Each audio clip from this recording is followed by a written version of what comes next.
자, 오늘은 말씀으로 기업을 취하는 법이라는 제목을 가지고 하나님 말씀 전하겠습니다. 오늘 본문 말씀을 보면 우리 눈에 딱 들어오는 한 단어가 있어요. 그 단어가 뭐냐면 기업이라는 단어예요. 기업. 이 기업이라는 헬라어는 클레로노미아라고 하는데 그냥 무슨 뜻이냐면 상속된 유산이라는 뜻이에요. 그러면 그 상속된 유산이 무엇입니까? 두 가지가 나와요. 첫 번째는 영원한 생명이에요. 베드로전서 1장 4절. 하나님께서는 우리를 위해서 값으로 따질 수 없는 엄청난 선물인 뭘 주셨어요? 영원한 생명을 준비해 주셨습니다. 하늘에 보관되어 있는 그 선물은 순수하고 때가 묻지 않았으며 절대로 변질되거나 부패하는 일이 없습니다. 여기서 영원한 생명이 기업, 상속된 유산, 클레로노미아 같은 단어로 쓰였어요. 여러분 여기를 보겠습니다. 여러분 하나님께서 우리에게 영원한 생명을 주셨어요. 믿으십니까? 믿으세요?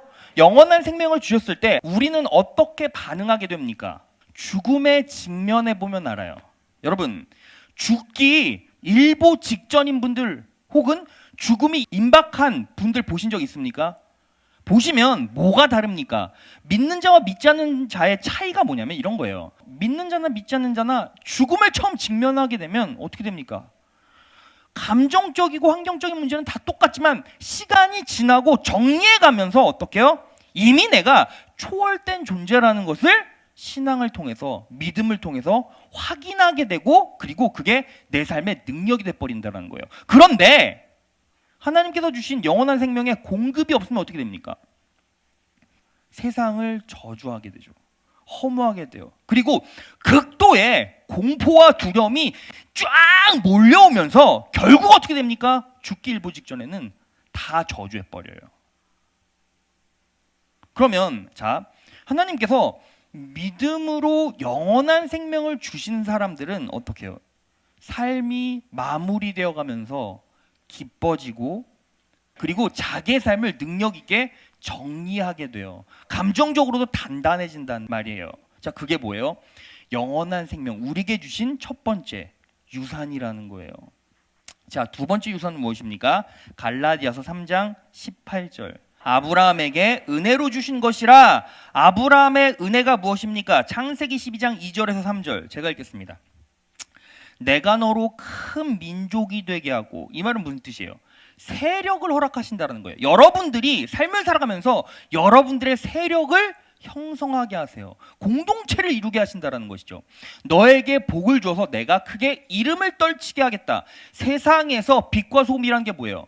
역할을 주시고 여러분들을 세워주시겠다라는 거예요. 그리고 너는 복의 근원이 될 것이다. 자, 나를 통해서 생산해 주신다라는 거예요.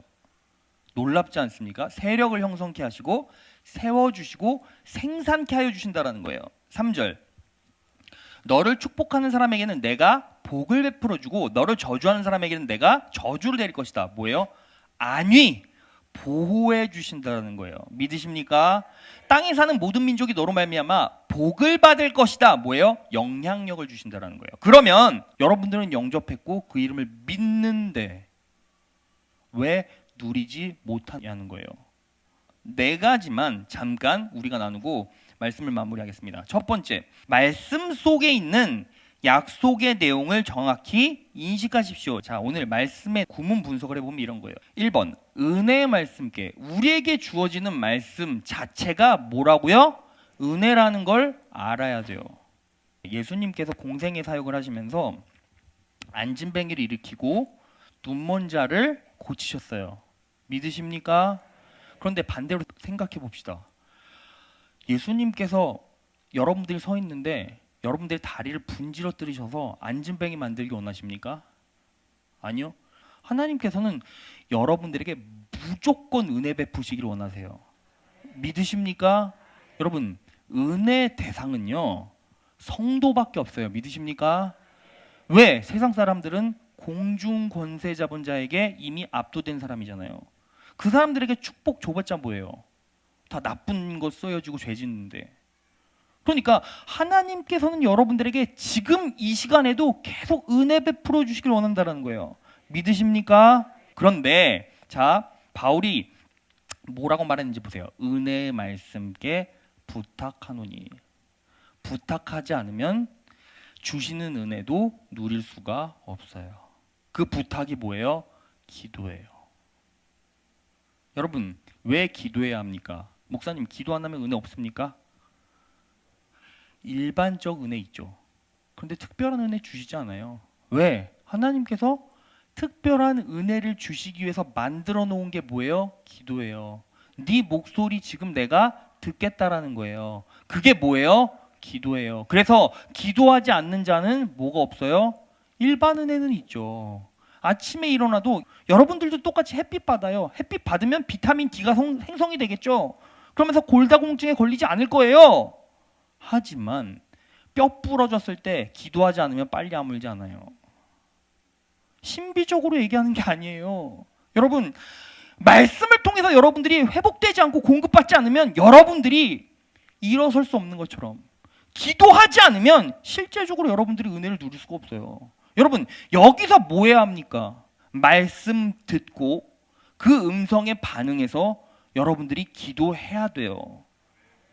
목사님, 특별하고 일반적이지 않은 응답은 하나님께서 잘 해주시지 않는데요. 그러면 하나님께서 기도를 왜 만들어 놓으셨을까요? 왜 음성을 들으실까요? 왜 죽어라고 기도하는 자가 있고 죽어라고 기도하지 않는 자가 있을 텐데, 그럼 기도라는 걸 왜 만들어 놓으셔서 죽어라고 기도하게 만들어 놓으셨을까요? 분명히 있다라는 거예요. 믿으십니까? 여러분, 사실은 제가 지난주 주일날 그 차에서 내리다가 허리를 살짝 삐끗했어요. 삐끗했는데 제가 원체 허리를 초반에 다쳐놓다 보니까, 초년 시절에 다쳐놓다 보니까 너무 고통스러운 거예요. 그래서 이거는 바로 조짐이 안 좋다 싶어갖고 월요일 날에는 너무 아파서 하루 종일 그냥 누워 있었어요. 누워 있었고, 지난주에 장병호 목사님이 이제 말씀을 전하셨잖아요. 그 이유가 제가 이제 허리가 아파서 움직일 수가 없었어요. 너무 아파갖고. 근데 제가 사실 한 게 없어요. 제가 한 거라고는 사실 몇 가지밖에 없어요. 그냥 딱 병원 가면, 한의원 가면 뭐예요? 침 나요. 병원 가면 뭐예요? 통증 주사 맞아요. 그리고 물리치료, 전기 지직지직 하는 거 있잖아요. 그거 지옥 가면 매일 느낄 텐데 그걸 왜 제가 지금, 물론 전 천국 갈 거지만, 그러니까 저는 그런 게 너무 싫은 거예요. 근데 그거를 여러분 겪으면 치료가 됩니까? 그때 살짝 이완이 되는 듯한 느낌이 있지만 절대 치료가 안 돼요. 그래서 제가 딱 기도하면서 느낀 게 두 가지밖에 없어요. 진통제 먹고 기도하며 운동하자. 이게 끝이에요. 근데 제가 사실은 월요일 날 치료를 받으러 그 치료하는 곳, 병원 같은 데를 갔는데, 그 병원의 진단은 저에게 어떻게 얘기를 하냐면, 몸 전체가 다 무너졌네요. 밸런스가 다 없어졌어요. 이대로라면 걷기도 힘들고 움직이기도 힘드실 텐데요. 숨 쉴 때 좀 허리 아프시지 않으세요? 근데 숨 쉴 때 허리 아프다니까 또 막 더 아파 보이는 거예요. 근데 의학의 기술자들의 입장과 고백을 들어보면 제가 더 불안해요. 어차피 안 된다는 거 저는 알아요. 허리병이 그냥 주사 놓으면 그냥 안 아파요. 여러분, 저도 진통제 먹으면 사실은 한 3-4시간은 그냥 깜짝해요. 근데 안 된다는 걸 알기 때문에 아예 의학 기술을 원천적으로 믿질 않아요. 그냥 하나님을 의지하고 기도하고, 그리고 하나님께서 주신 사지가 멀쩡하면 운동하면 되죠. 그냥 그거예요. 근데 그걸 제가 어떻게 깨달았냐? 기도로 깨달았다니까요. 하나님, 제가요 한의원 갈까요? 외과를 갈까요? 카이로프라틱을 갈까요? 마사지 여기 하는 데를 갈까요? 우리 교회 근처에 태국 마사지가 있고 막 있습니다. 근데 그냥 하나님께서 응답을 안 주세요. 그냥 기도하고 산에 올라가고 기도하고 그랬더니 산에 올라가서 기도하라는 게 응답이구나. 그래서 기도하고 산에 올라갔더니 괜찮아져요. 그럼 여러분, 목사님은 허리죠. 딴 사람들은요? 기도해 보세요. 기도해 보시고 하나님께서 주신 마음으로 반응했을 때 어떻게 여러분들의 영혼과 신체가 바뀌는지 경험을 해 보시라니까요. 그러면 뭐가 필요해요? 하나님께서 나에게 어떻게 말씀하신, 여러분 제가 이 설교를 왜 준비를 했냐면 나들으라고 준비한 거예요. 나들으라고. 요셉아, 말씀의 진리에 반응해라. 하나님께서 너에게 아브라함의 축복을 주셨어. 너는 지금 아프지? 죽어도 천국이야. 근데 뭘 걱정하니? 여러분, 이 말씀을요, 제가 여러분들을 설득시키려거나, 여러분 제가 어떻게 여러분들을 설득시킵니까? 여기에 인생 많이 사시고 경험 많으신 분들이 태반이신데 저는 여러분들을 설득할 자신도 실력도 없어요. 근데 말씀이 저를 그렇게 이끌어가요. 그래서 그렇게 순종했더니 지금 이 자리에 섰어요. 제가 지난주 주일날 장병 목사님한테 이렇게 말했어요. 목사님, 제가 너무 아프면 화요일날 오전에 말씀드릴게요. 근데 화요일 오전 되니까 할만하겠더라고요. 그러니까 선 거예요. 전 걱정하지 않습니다. 주일날 3번, 내일 모레가 청년부 예배까지 4번 하죠 뭐. 하고 나서 또 하나님께서 아프면 또 응답 주시겠죠. 두려워할 필요가 없어요. 여러분, 가장 중요한 건 뭐예요? 그냥 그럼 무대뽀로 기도하면 되나? 아니요, 안 돼요. 여러분들이 뭘 기도를 해야 될지 여러분들도 모르잖아요. 어떻게 기도해야 될지 여러분들도 모르잖아요. 그러니까 말씀 듣고 그 진리를 붙잡고 기도하는 거예요. 3번째, 말씀이 너희를 능히 든든히 세우사. 자, 뭐라고 나와 있어요? 다 같이 읽어볼까요? 시작. 말씀이 능력으로 기능한다는 것을 인식해야 됩니다. 이게 뭐로 와야 돼요? 믿음으로 와야 된다는 거예요. 믿으십니까? 자, 4번, 거룩해 하심을 입은 모든 자들 가운데, 여기서 거룩이라는 말은 성결, 봉헌이라는 뜻이에요. 여러분, 구약시대 제사 지낼 때 제사물의 특징이 뭐죠? 흠이 없어요. 이 말은 흠이 없이 살아야 된다는 거예요. 그런데 우리가 흠이 없이 살 수가 있어요? 없어요? 없죠. 근데 우리는 흠이 없이 살 수가 있어요. 왜? 예수 그리스도로 말미암아 우리 죄가 깨끗하게 되었으니까. 깨끗하게 변했으니까. 그러니까 우린 뭐 붙잡고 살면 돼요? 말씀 붙잡고 살면 그냥 거룩하게 살게 돼 있어요. 믿으세요? 기업이 있게 하시리라. 분명히 기업은 주어진다는 거예요. 이게 오늘 말씀의 전체적인 내용인 거예요. 이 5가지가. 둘째, 다 같이 읽어볼까요? 시작. 기쁨으로 반응하십시오. 여러분, 이건 우리가 기뻐하자가 아니에요. 그냥 인식하고 알면 뭐예요? 기쁨으로 반응이 될 수밖에 없어요. 기쁨으로 반응하게 되면 내 삶에서 뭐가 샘솟아요? 감사함이 나와요. 감사함이 터져 나올 때 말씀이 내 심령 가운데 들어와서 역사한다라는 사실을 우리가 깨닫게 된다는 거예요. 데살로니가전서 2장 13절 다 같이 읽겠습니다. 시작.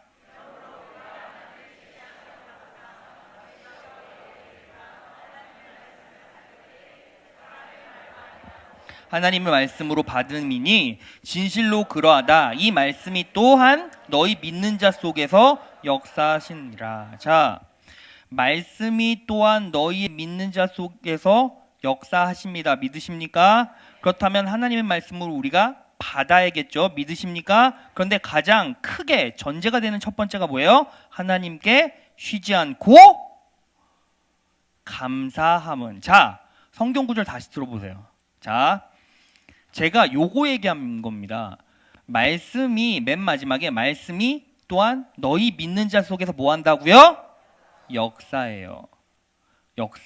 그런데 그 역사 가운데 뭐가 있어요? 우리는 하나님의 말씀으로 받아야 된다는 거예요. 진실로 그러하다라고 받아야 된다는 거죠.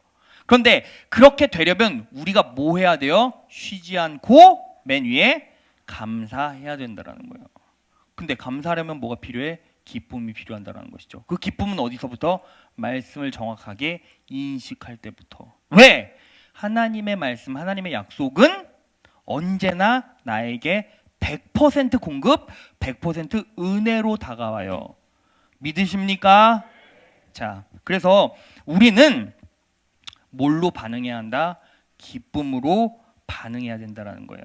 자, 셋째, 나의 장점에 말씀을 작동시키십시오. 자, 삶에서 하나님의 유산을 누리려면 결국 내 삶에서 장점 가운데 무엇을 작동시켜야 되냐면 말씀의 진리를 잘 작동시켜야 돼요. 자, 이 말이 무슨 뜻이냐면, 자, 세상 사람들도 사실은 이 진리는 비슷해요. 똑같단 말이죠. 자, 보세요.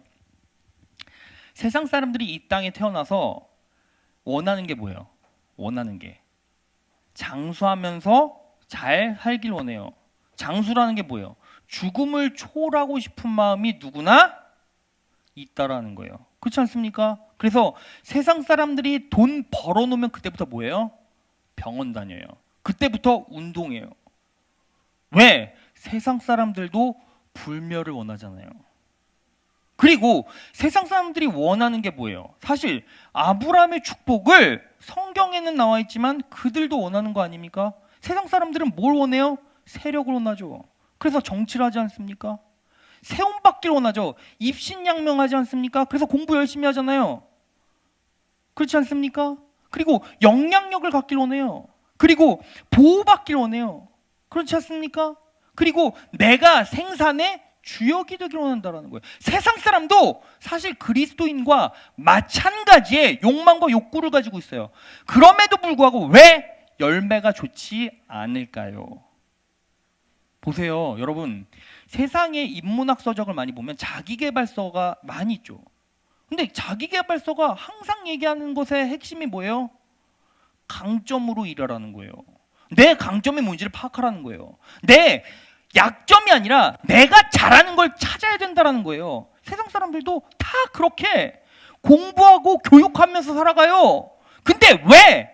똑같이 살아가는데, 그리고 그런 인문학 서적들이 수백 권, 수천 권 매년 그렇게 계속 나오는데도 왜 사람들은 승리한 삶을 살지 못합니까? 강점을 못 찾아서요? 아니요. 강점을 찾았음에도 불구하고 어때요? 그 강점 안에 말씀의 진리가 작용이 안 되면 그 강점은 강점이 아니라 뭐가 됩니까? 약점이 돼요. 제가 그 예를 들어드릴까요? 자, 아브라함이라는 사람이 있어요. 아브라함이라는 사람의 가장 큰 장점이 뭘까요? 여러분, 아브라함이 무슨 조상이에요? 무슨 조상이에요? 믿음의 조상. 그러면 아브라함의 가장 큰 장점은 뭐예요? 믿음이죠. 근데 아브라함의 가장 큰 장점은 믿음인데 그 믿음 안에 하나님의 말씀이 작동이 안 되면 그 믿음이 자기를 죽여버려요. 보세요. 창세기 12장 1절. 여호와께서 아브라함에게 이르시되 너는 너의 본토 친척 아비 집을 떠나 내가 내게 지시할 땅으로 가라. 가면 우리가 아까 초두에 창세기 12장 2절에서 3절을 읽었죠. 세력을 주겠다. 세움을 주겠다. 생산을 주겠다. 보호를 해주겠다. 그리고 영향력을 주겠다라고 약속하신 거예요. 그럼 그 약속의 기반은 무엇입니까? 믿음이고 신뢰죠. 근데 아브라함은 자기의 삶을 하나님의 명령대로 옮겨가다가 뭐가 사라져 버렸어요? 말씀의 작용, 하나님의 명령이 그 삶에 정확하게 작용이 안 되자 어떻게 되었습니까? 아내를 팔아먹어요. 창세기 12장 11에서 13절. 제가 읽겠습니다. 이집트에 가까이 이르렀을 때 그는 아내 사라에게 말하였다. 여보, 나는 당신이 얼마나 아리따운 여인인가를 잘 알고 있소. 이집트 사람들이 당신을 보고서 당신이 나의 아내라는 것을 알면 나는 죽이고 당신은 살릴 것이오. 그러니까 당신은 나의 누이라고 하시오. 그렇게 하여야 내가 당신 덕분에 대접을 잘 받고 또 당신 덕분에 이 목숨도 부지할 수 있을 거요. 자, 보세요. 아브라함의 장점이 뭐라고요? 믿음. 근데 뭐가 깨졌어요? 하나님과의 믿음이 깨졌고 아내와의 믿음이 깨졌죠. 그리고 아브라함을 흔든 실제적인 이유가 뭐예요? 나 죽을까 봐. 그런데 믿음 있는 자들이 받는 첫 번째 유산이 뭐다? 영원한 생명이다. 하나님과 신뢰관계가 돈독했다면 아브라함은 뭘 인식하고 있어요? 하나님께서 약속하셨으니 나는 흔들리지 않는다. 근데 그 약속이 내 삶 가운데 작용이 안 된 거죠. 그렇죠? 그러니까 약속 놓치고 살면 순간순간 계속 무너져요. 누구처럼? 아브라함처럼. 아브라함의 장점이 뭐다? 믿음이다. 믿음에도 불구하고 뭐가 깨졌다? 믿음이 깨졌다. 그러니까 말씀의 작용이 없으면 내 장점이 뭐가 된다? 약점이 된다. 자, 또 하나 볼까요? 자, 여러분, 모세의 가장 큰 장점이 뭐예요? 모세의 강점. 민수기 12장 3절. 다 같이 읽겠습니다. 시작.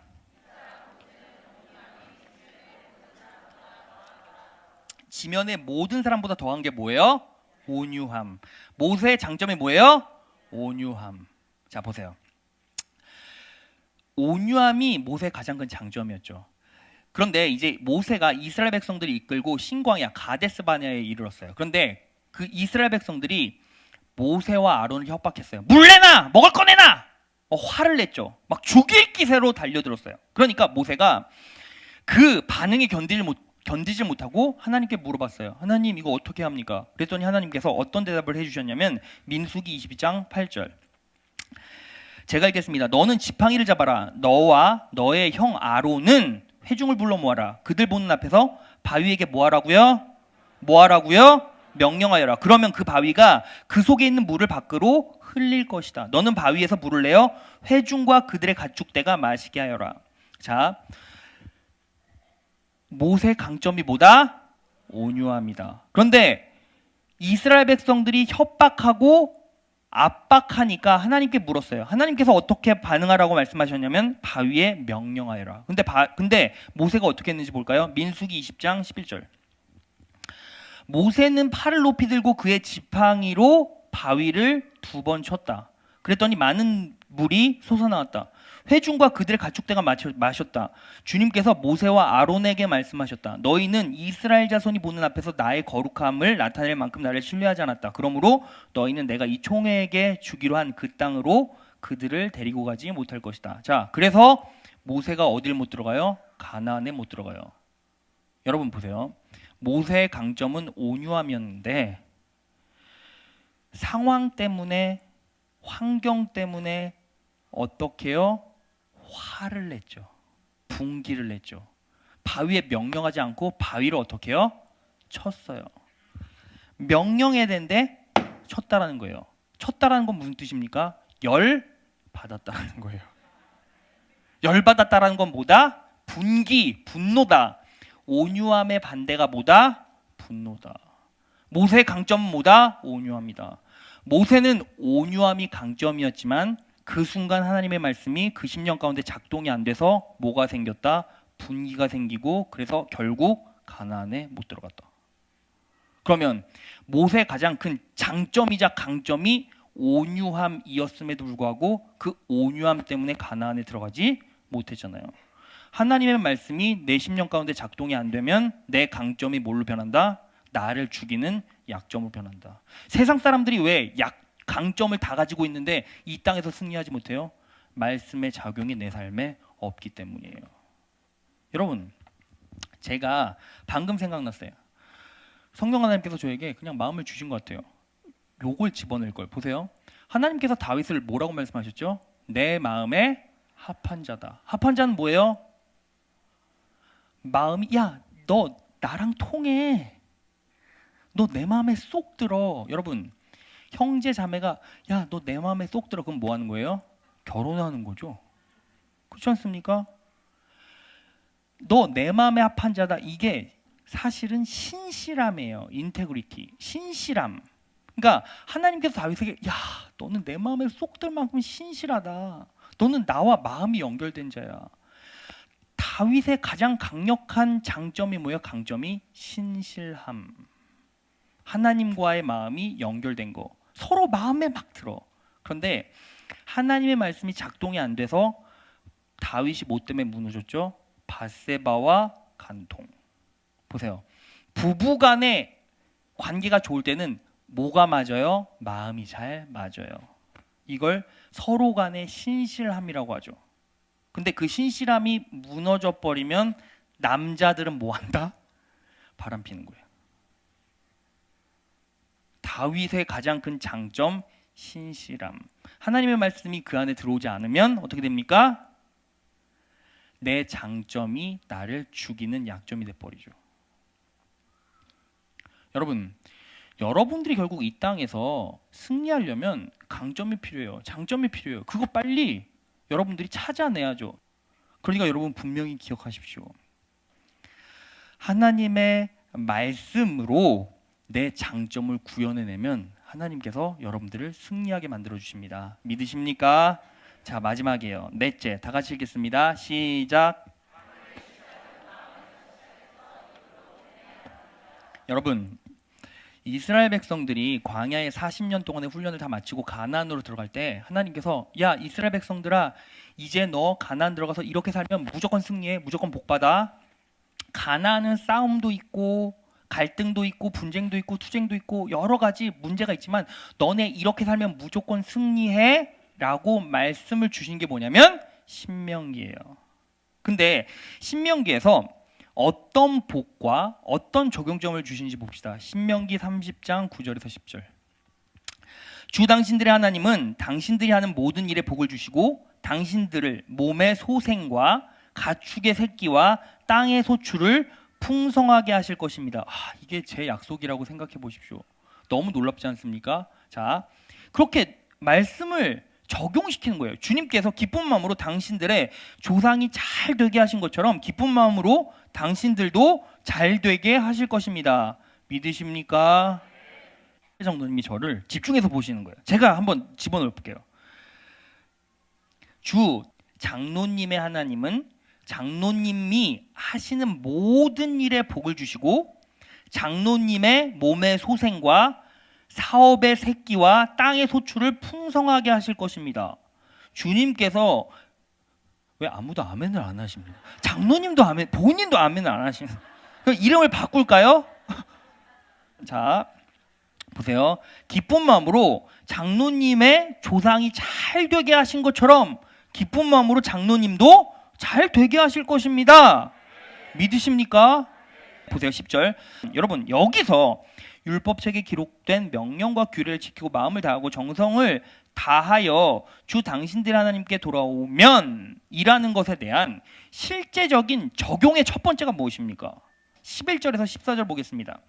오늘 내가 당신들에게 내리는 이 명령은 당신들이 실천하기 어려운 것도 아니고 당신들의 능력이 미치지 못하는 것도 아닙니다. 이 명령은 하늘 위에 있는 것이 아니므로 당신들은 누가 하늘에서 올라가서 그 명령을 받아다가 우리가 그것을 듣고 지키도록 말하여 주랴 할 것도 아닙니다. 또한 이 명령은 바다 건너에 있는 것도 아니니 누가 바다를 건너가서 명령을 받아다가 우리가 그것을 듣고 지키도록 말하여 주랴 할 것도 아닙니다. 14절 다 같이 읽겠습니다. 시작.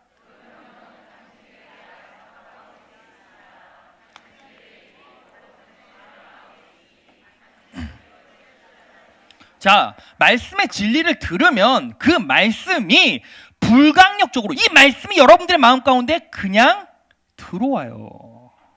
믿으십니까? 그러면 우리는 어떻게 반응해야 돼요? 당신들의 입에 있고 당신들의 마음에 있으니 당신들이 그것을 실천할 수 있습니다. 제가 육체적으로 공고하고 영적으로 힘들고 감정적으로 무너졌을 때 제일 먼저 하는 것, 나는 이렇게 끝나지 않을 거야. 하나님께서 나를 붙잡아 주셔. 내가 할 수 있는 것은 어떻게? 말씀의 진리대로 살고 반응시키고 입술로 고백하는 것뿐이야. 건강은 나에게 있어. 회복은 나에게 있어. 하나님께서 나에게 복 주셔. 하나님께서 나를 붙잡아 주셔. 하나님께서 나를 이끌어 주셔. 하나님께서 나를 세워 주셔. 세상은, 상황은 안 된다고 말해. 병원에서는 감정적으로 반응시켜. 핀치로 보라. 몸의 밸런스가 무너졌는데 보세요. 왼쪽 어깨가 이렇게 올라갔어요. 맞아요. 저 왼쪽 어깨 올라갔습니다. 일부러 뭐 올라가게 할 필요는 없죠. 근데 여러분, 올라갔어요. 밸런스 무너졌어요. 그런데 뭐 지금 제가 하나님 사역 감당하는데 부족함이 없잖아요. 그런데 뭐 지난주에 장병 목사님 이 자리에서 은혜 막 열심히 잘 끼쳤잖아요. 너무 감사하죠. 여러분, 내 입술 가운데 뭐가 선포되느냐에 따라서 여러분들의 삶이 달라져요. 왜냐하면 여러분들의 입술에 나오는 게 여러분들의 열매가 됩니다. 자, 말씀 정리하겠습니다. 말씀으로 기업을 취하는 법. 하나님께서 우리에게 이미 아브라함의 축복을 허락해 주셨어요. 믿으십니까? 영원한 생명을 허락해 주셨어요. 믿으십니까? 그럼 우리는 어떻게 합니까? 말씀 속에 있는 약속의 내용을 정확하게 인식하시고, 그리고 뭘로 반응하라? 기쁨으로 반응하시고, 그리고 그 말씀의 진리를 나의 장점에 적용시켜라. 여러분, 제 장점이 뭔지 몰라요. 그러면 뭐하라? 기도하는 거예요.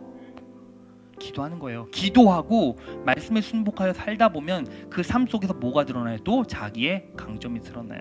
그리고 마지막, 반응의 시작은 마음에서 시작해서 뭘로 끝나라? 입으로 끝나라. 여러분, 지난주에 여러분들은 어떤 선포를 하셨습니까? 직장 생활을 하면서 이 빌어먹을 직장 상사, 이 인생 참 지겹고 고통스럽고 힘들다. 그 입술에 반응하는 순간 내 삶은 그렇게 돌아가게 돼요. 내 아내, 내 남편, 내 자식, 어떻게 자식 새끼가 나한테 이런 애가 나왔을까? 그걸 대놓고 말하는 부모님이 있어요. 엄마 때문에 내 인생이 이렇게 꺾였어. 있어요. 여러분들이 입술에 나온 게 여러분들의 열매예요. 지금 여러분들이 어떤 인생을 살아가고 있는지 저는 모르지만 지금부터 바뀔 수 있습니다.